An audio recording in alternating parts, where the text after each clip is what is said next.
Hi, I'm Wilco, and in today's video, if you can't guess where I am already, it's Harbin, land of ice and snow. That's right, look at it behind me.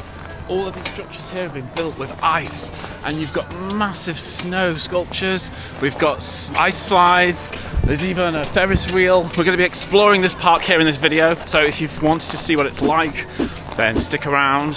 Why not hit that like and subscribe button? Let's get into it. But firstly, let's talk about what you need to wear for somewhere like Harbin in the winter. The temperature is around -12 to -20 degrees Celsius, and that's in the evening, so it's really important that you dress appropriately. One of the main ways to keep warm is by layering up. So I started off with a base layer, which you can buy from somewhere like Decathlon. Then a second layer, which I chose joggers and a down jacket coat. And then finally, for the third layer, a water and windproof jacket and trousers. Then you also need something to keep your head warm, like one of these woolly hats. But you also probably need something to keep your neck warm, because this might stop the cold, but it's probably not going to stop the wind. So a wind protector. Gloves. My recommendation would be to get some gloves like this. They've got a strap that means that you can pull them off to use your phone, take a picture. It's not going to basically fall out of your hand. You lose it and you don't realise it's gone. And then finally, to finish off the ensemble, you need snow boots. Something like this will do. I might actually bring out a second pair of socks for me, just in case these are not warm enough, because I only have one pair of socks on. But I was told it might be better to wear two. But now I'm absolutely boiling inside, so let me take some things off. It's time to go. I'm so excited. I don't really know what to expect. I've seen lots of things online, lots of videos. It looks amazing. We're heading there this morning between 9 and 12. So let's go.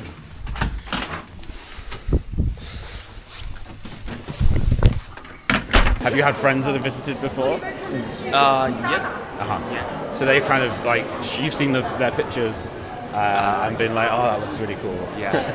The northeast part of China is actually the main part of the industry. The industry, the manufacturing industry. Yep. Yeah, in this part. Yeah. So there's a lot of cooperation between China and Soviet Union. Here. Oof. We're on our way.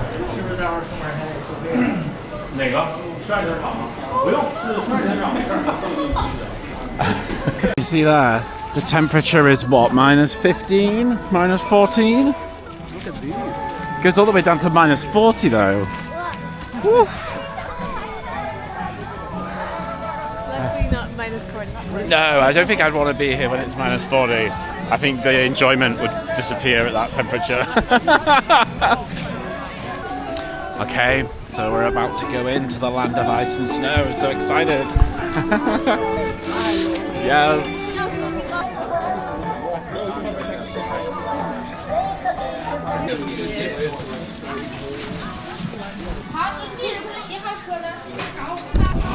Oh my lord. Look at this.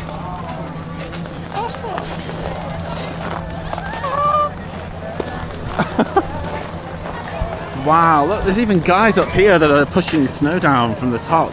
They're still like sculpting. This is amazing.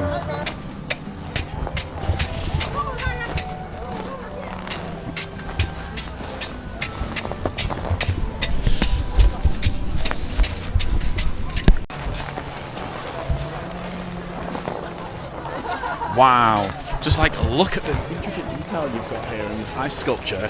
It's crazy. There's so many different columns. There's like a little staircase even that comes down here on this front bit.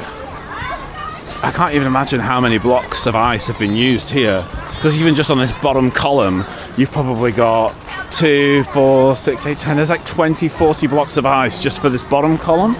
Then you're going to have that in behind it to structure it to go higher and higher and higher. So, and can you see all the lighting inside as well? So There's LED strip lighting across all of these different features here. It's yellow at the top. You might not be able to see it very well because it's actually daytime here right now, but in the night it's beautiful. And you've got this blue strip light as well down here. That's amazing. Let's go and explore more.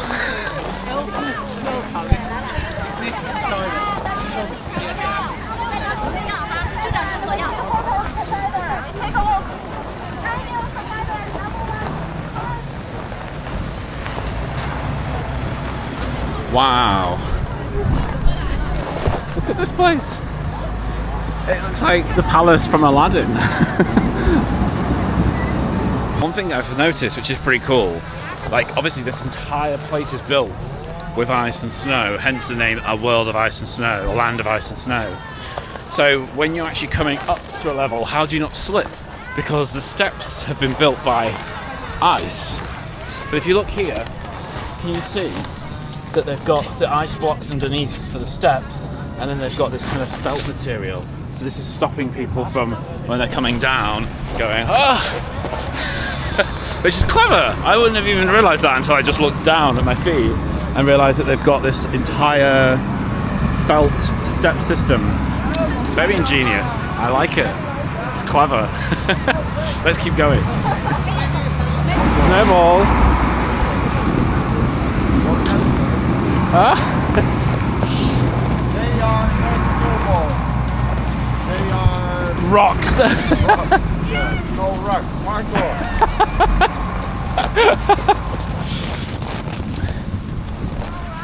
Snow rocks. Yeah, you can kill me. with that one.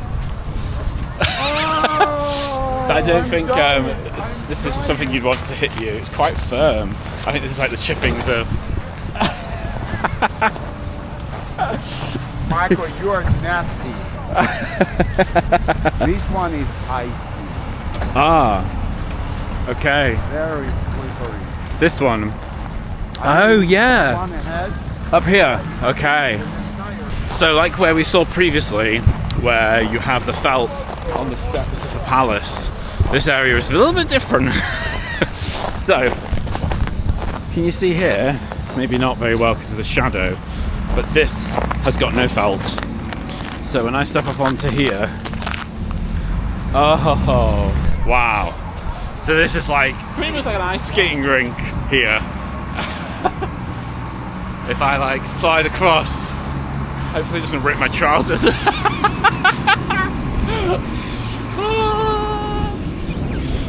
Okay. I don't even walk faster than a slow, steady step here because you could just take 1 foot wrong and go whoop. And just look at this amazing, it's so tall.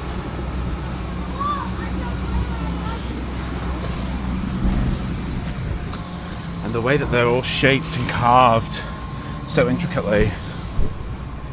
Can you see here?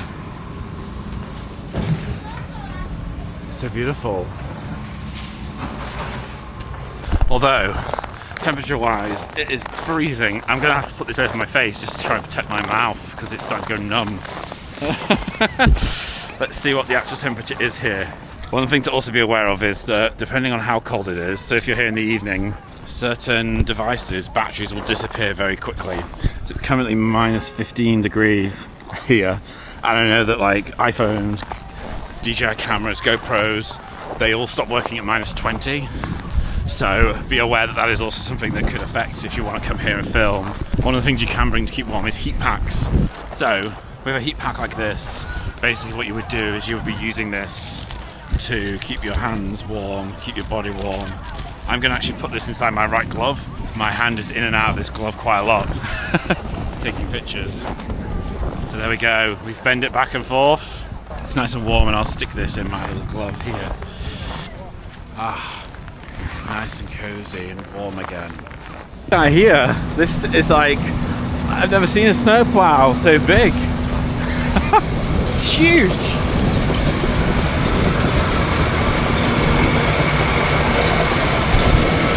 And actually, it's not even, it's a snowplow at the front, but then it's like an ice smoother at the back here. So it's being used to basically carve out the clear footpath so people can walk around the different attractions here. I found a favorite piece of ice. Are you taking it home as a souvenir? I wish I could. It's so pretty. Oh! So nice. Oh wow!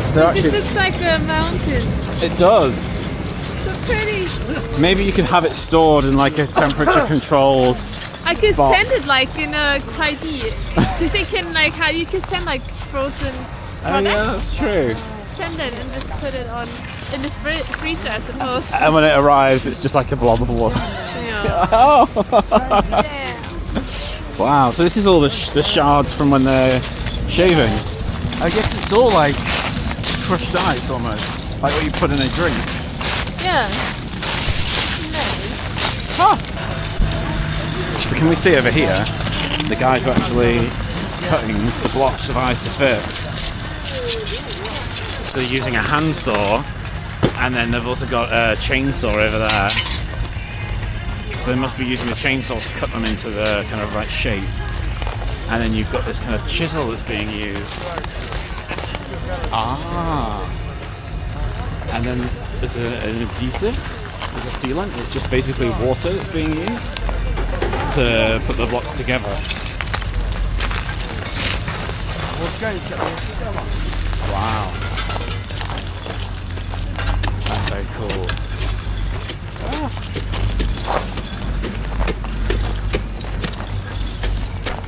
So every single piece here has been shaven down to size and has been melded together, all by hand, all using these tools here. And just literally water. That's so cool. It's a real craft. I mean, oh, let's keep going. Look, there's so much more still.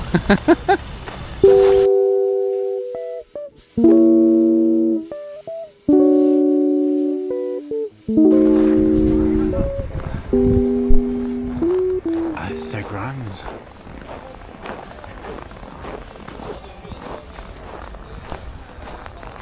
Oh, it feels so Christmassy right now. I'm here in Harbin because I won a competition.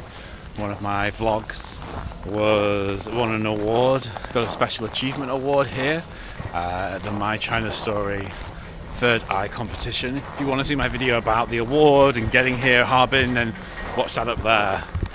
And as part of that competition, they brought us here to the land of snow and ice, which is amazing. This is like a dream. So many of you in my comments, especially on Bilibili, have been saying about coming here, the world of snow and ice. So thank you so much for your support for the video also winning the competition. But it's actually been able to bring me here, so I'm so grateful, thank you. And after today, I'm going to be heading back to the UK for Christmas. This wasn't actually part of my plan originally when I set out. I originally set out to travel for 12 months to visit 22 countries. But one of the things that I've learned whilst traveling is that actually I do want to be home for Christmas. I want to spend time with family. That's important to me. And also, I'm not doing 22 countries anymore. It's too much. But I talked about that in another video where I've realised that trying to rush through a country in only a week or so is just too... It's not the type of travel that I feel like I get the most out of. I enjoy more when I stay in a country for a couple of months, really get to understand the people, get to understand the locations, the culture. So that's going to be more the style that I'm going to be doing longer term. Look at this grand staircase up to the top of the tower. Should we climb it? Let's go.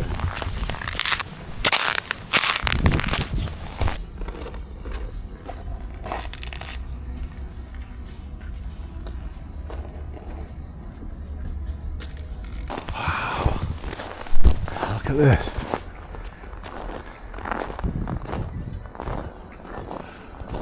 It's so tall. It's like a skyscraper. Look at this beautiful pattern here as well on the ice. It's also different. Each brick, each block is all slightly different. It's crazy. You can't almost conceive or get your head around the fact that this is all made out of ice. It just doesn't look like it should be. And they did say on the bus when we were on the way here, do not put your tongue on the ice. But as soon as someone tells you not to do something, right, what do you want to do? Exactly. But I'm not going to do it.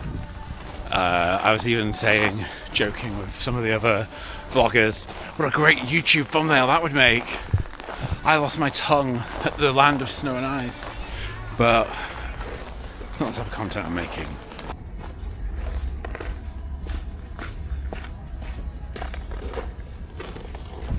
So what I didn't realise is actually all of these sculptures are based off of areas. So this one is based off the ancient city of Petra in Jordan. I mean, I'm not familiar with that particular area, but it's amazing. It's beautiful. Look at the way that the sun is coming through here, through all these blocks. I know it's minus 14, so obviously the ice isn't going to melt. But it's just so clever. But the sun is coming through that ice block and it's not even melting it. I'm like a child here, it's so much fun. So I've actually packed a water bottle with me. I'm intrigued to find out whether or not the water bottle's frozen out here or not. So we have a look. It hasn't frozen. I suppose it needs to touch the surface maybe for it to be able to... I mean, I'm not a scientist, or was I any good at science, so I don't really understand if it's minus 14 outside, what makes this start to freeze or not. Here's a slide. Oh wow, so this is the... I guess this is like biggest slide. That is, so they basically start from that peak and then go all the way down. Wow. And did they say there's 36 slides this year, I think, on the bus? Oh, really? The lady was saying to us last year it was 20 something. Oh, Whereas this okay. year I think they've built 36. Yeah, wow. So you literally... Oh wow, yeah. And then you have got something to stop you from hitting pure ice. There is like a cushion. It looks like a cushion at the end in case you don't stop. And then there's also this carpet here as well. Basically, you will be sliding down on the slide or something. I think it's like plastic or something, Ah. and then you go all the way down. It will Okay. give you more speed even. Yeah. Oh yeah, because you're the plastic on the ice will just be yeah, like yeah. so fast. Wow. When I was young, I basically come here every winter, Uh-huh. but like, it is just so cold. So like after I reach certain age, I just stop coming. Yeah.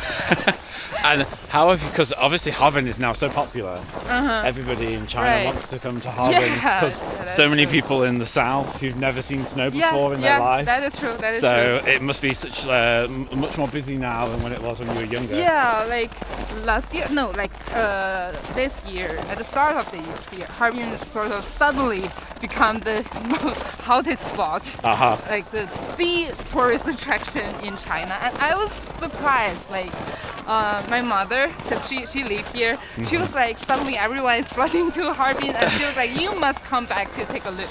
And then I came back here on January, and I definitely meet more people than I expected, like on the central street. Harbin is always attraction, but like this year it is sort of phenomenon. Yeah. And I bet it must be strange because you having lived here for many years and you get used to seeing the same faces, kind of the same people, and then all of a sudden it's now the tourist destination. Yeah, and then they sort of like brought more like tourist attractions than I expected, like more services as well. Yeah. Something I definitely never expected. Like, you know, we have a winter snack called like frozen pear. I always thought it was a very niche thing because like very few people here eat that kind of thing. It's basically like you froze the pear for like 1 month or certain amount of time, and it's gonna become dark, and then Okay. yes. So that is something I never thought I would try like for a very long time. Like I grew to 28, and I never tried that before. And then suddenly like everyone in China has tried that, and I was like, why? It is such a like niche snack in Harbin, and like suddenly everyone is coming here to have a taste of that. Wow. And then so I came back to Harbin like this January, and I was like, okay, I'm gonna try frozen pear. And then someone told me like they actually made frozen pear latte or like frozen pear coffee. It's Oh like, wow. no, that is. But it's nice because even if you're anywhere in China now, Yeah. you have a memory of home Right. when you see frozen pear. Right. So sort of like they suddenly have a like clearer image of Harbin, and then they know Harbin as a like very hospitable place. It's a place of a lot of winter fun. It's a place of interesting snack like frozen pear. So like as someone grown here, I was like proud, and then I hope that will last.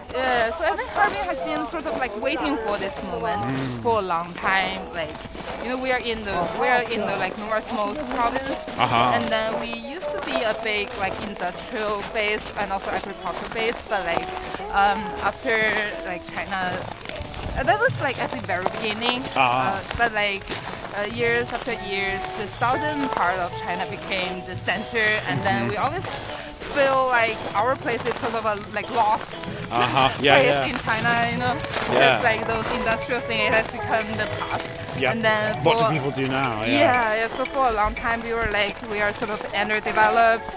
We're like forgotten to some degree.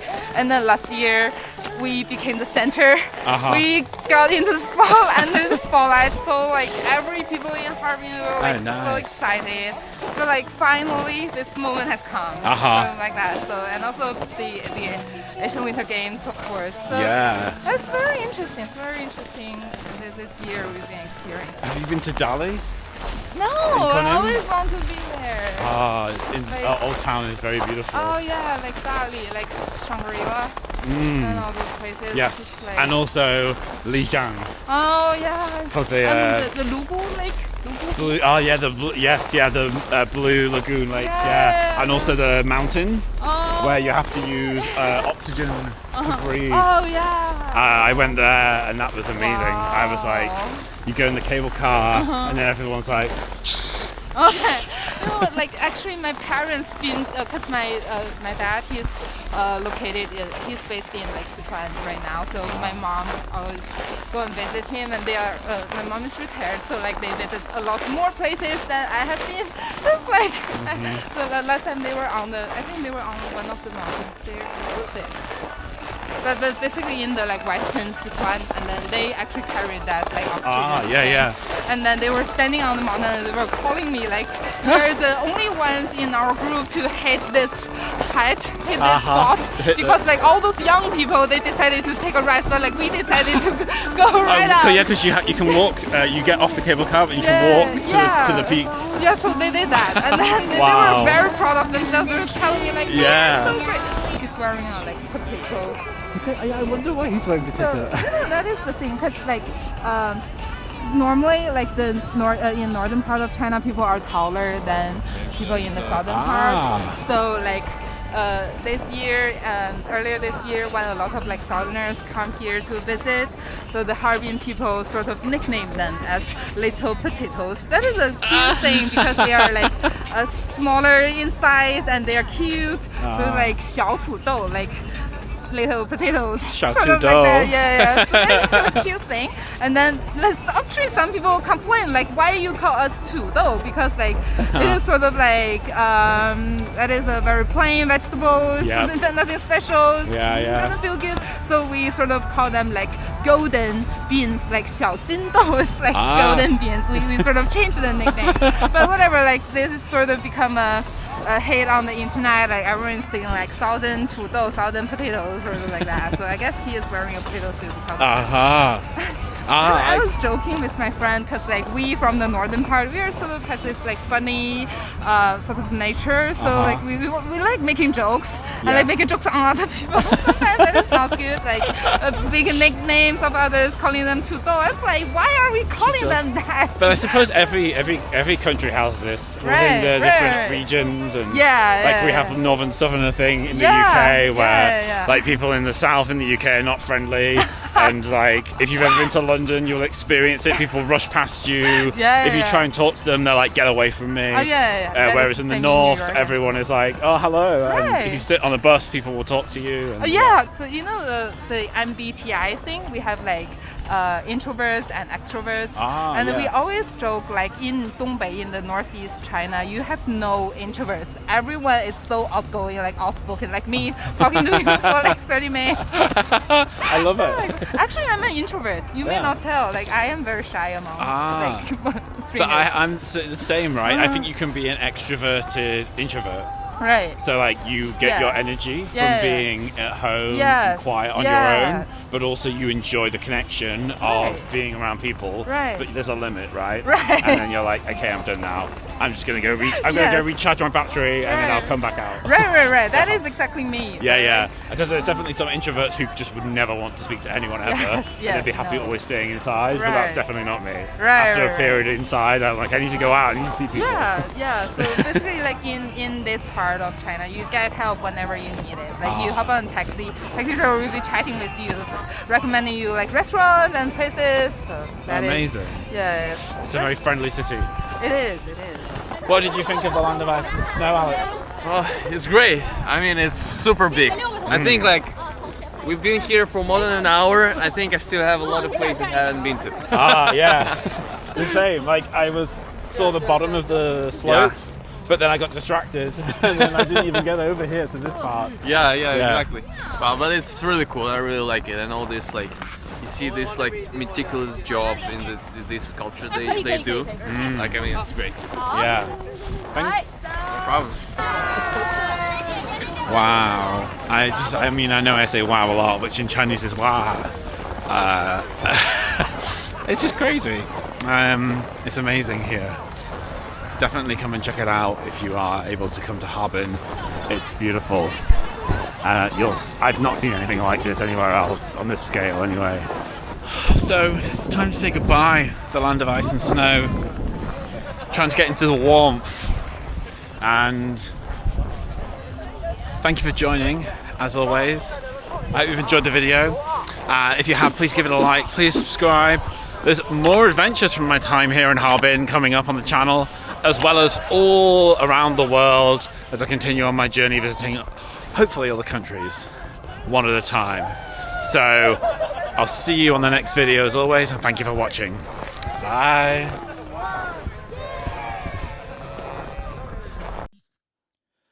But firstly, let's talk about what you need to wear for somewhere like Harbin in the winter. The temperature is around -12 to -20 degrees Celsius, and that's in the evening, so it's really important that you dress appropriately. One of the main ways to keep warm is by layering up. So I started off with a base layer, which you can buy from somewhere like Decathlon. Then a second layer, which I chose joggers and a down jacket coat. And then finally, for the third layer, a water and windproof jacket and trousers.